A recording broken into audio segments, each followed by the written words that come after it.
আমি খুব উৎফুল্ল আনন্দিত এবং আমি অত্যন্ত সন্তুষ্ট এই রায়। আমি মনে করি যে এই রায়টা একটা ঐতিহাসিক রায়, এটা একটা সেমিনাল জাজমেন্ট।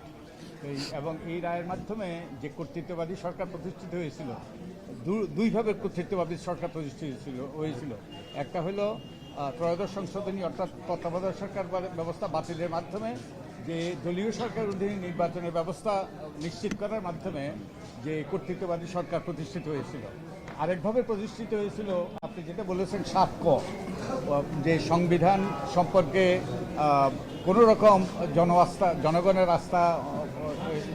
আস্থা পরাহত করা এবং এই সংবিধান সম্পর্কে কোনো রকম সমালোচনা করা, এগুলো হলো কি সেডিশন, সেই রাষ্ট্রদ্রোহিতার অপরাধী যারা, এবং আমি নিজে রাষ্ট্রদ্রোহিতার অপরাধী এবং আরও বহু ব্যক্তিরা এবং আপনারাও, কারণ আপনারাও এই নিয়ে সোচ্চার হয়েছেন। তো আমরা যে ঝুলতে পারতাম সেটা তিনি বাতিল করেছেন সংবিধানের ৭ ক।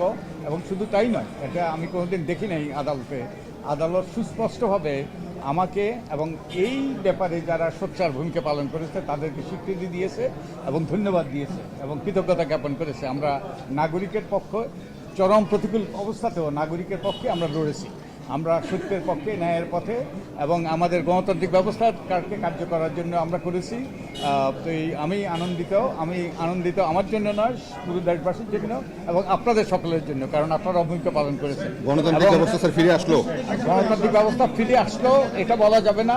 গণতান্ত্রিক ব্যবস্থা ফিরে আসার একটা গুরুত্বপূর্ণ দ্বার উন্মোচিত হলো। এটা নির্ভর করবে ভবিষ্যতে আমরা কিভাবে আচরণ করি। গণতন্ত্র ফিরে আসা মানে কি?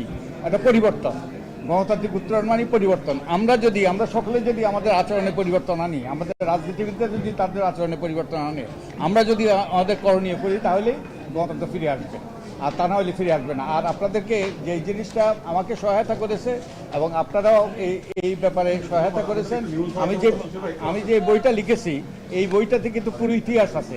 যে আর্গুমেন্টগুলো উনি ব্যবহার করেছেন এগুলো সবগুলোই আছে। আপনাদের রিপোর্টিংয়ের কাজে লাগবে এটা। তো অনেক ধন্যবাদ।